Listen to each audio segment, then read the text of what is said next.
Seguimos con nuestro estudio de la teología de la unidad, ya después de haber visto un panorama bíblico de la unidad un poquito extenso. Vimos el movimiento ecuménico protestante, su antecedentes, su origen, su desarrollo institucional y de las ideas. Ahora nos corresponde estudiar la Iglesia Católica Romana y el ecumenismo. Unas partes introductorias ahorita para católica en su momento. Bueno, debemos decir que al comienzo hubo oposición directa, clara, oficial de la Iglesia Católica al movimiento ecuménico. La Iglesia Católica no tuvo participación ni interés alguno.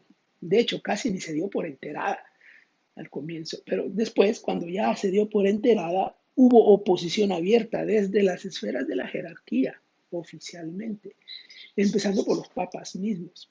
Para la Iglesia Católica, el ecumenismo protestante era parte del llamado modernismo, que era la palabra católica para referirse al liberalismo teológico que se había dado principalmente en las iglesias protestantes históricas en Europa.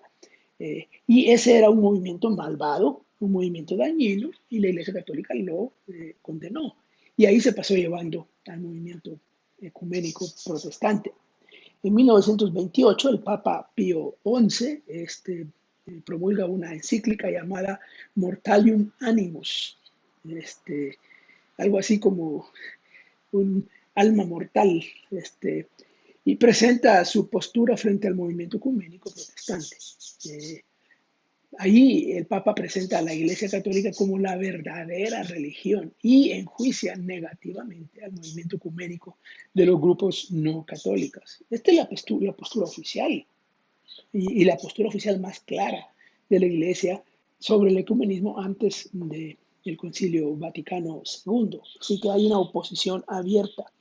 Más tarde el Papa Pío XII condenó la nueva teología, Nouvelle Theologie, que era un grupo disidente, un movimiento disidente que había surgido en Francia dentro del catolicismo, porque ahí había un poco de más apertura y el Papa no estaba de acuerdo con eso y lo condenó. Y de hecho condenó la participación de los católicos en la conferencia de Ámsterdam cuando se fundó el Concilio Mundial de Iglesias. Entonces, el Concilio Mundial de Iglesias nació sin la presencia de católicos y no solo sin la presencia de católicos, sino con la oposición oficial de la Iglesia Católica a eso. Esto es importante aclararlo porque en los círculos evangélicos existe la idea de que el ecumenismo es una estrategia de la Iglesia Católica para recuperar a las iglesias protestantes y que el ecumenismo nació ahí. No nació ahí. Más bien se opuso a los intentos del movimiento ecuménico protestante. Bueno, habiendo dicho esto, tenemos que reconocer que hubo cierta inclinación ecuménica de algunos, especialmente de teólogos que provenían de esta teología, nueva teología desde Francia. Hubo una cierta apertura y hay un teólogo famoso, Yves Congar, que escribió mucho y uno de sus libros tenía que ver con este tema. Escribió un libro en 1937, Cristianos desunidos, principios de un ecumenismo católico. El libro no fue bien recibido porque estaba en una época en que había mucha oposición a esas ideas. Pero 30 años después, 1967, cuando ya el Concilio Vaticano II había terminado, se reeditó, se publicó de nuevo y ahí sí tuvo una gran acogida porque estaba hablando ya de temas, como que se adelantó a su época. Congar. Congar tuvo diálogo con teólogos protestantes de esa época por esas aperturas y otras ideas más fue disciplinado por la Iglesia Católica y estuvo disciplinado por 10 años hasta que fue reivindicado por el famoso Papa Juan XXIII más adelante, y luego participó activamente en el Concilio Vaticano II. Otro de los teólogos importantes de la época, el más importante realmente de la época, es Karl Rahner. Karl Rahner es importante por varias cosas. En nuestro tema del movimiento ecuménico, él acuñó una frase, los cristianos anónimos, para referirse a creyentes de otros grupos religiosos, de otras religiones, que comparten los ideales y las convicciones del cristianismo sin que se identifiquen con el cristianismo. Y así les llamó cristianos anónimos. Ese fue un concepto que más tarde fue utilizado en los documentos del Concilio Vaticano II. Bueno, Karl Rahner fue un consejero del Papa Juan XXIII, el que convocó el Concilio Vaticano II. Fue el teólogo oficial principal del Concilio Vaticano II y creó toda una escuela. De ahí vienen algunos de sus discípulos más famosos. El más famoso de todos es Hans Küng, discípulo de Karl Rahner, del que hablaremos un poco más tarde.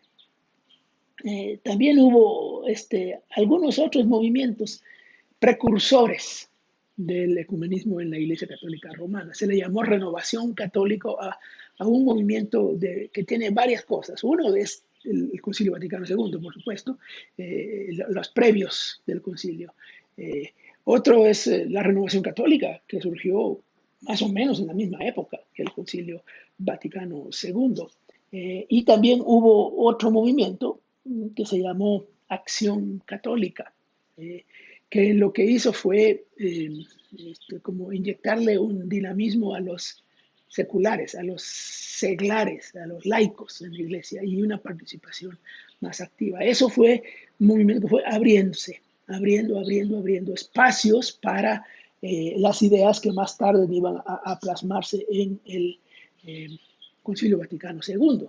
Eh, este, en América Latina, este movimiento de acción católica intentó cambiar algunas de las prácticas de la religiosidad popular católica heredadas desde tiempos de la colonia, especialmente asuntos como las imágenes en los templos y actividades relacionadas con ellas, festividades, procesiones y otras cosas así.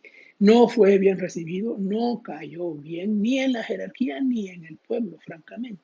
Aunque este movimiento era oficial, digamos, y no buscaba un acercamiento con el protestantismo, en la práctica, al menos en América Latina, hubo cierto acercamiento no oficial de la Iglesia Católica por medio de este movimiento.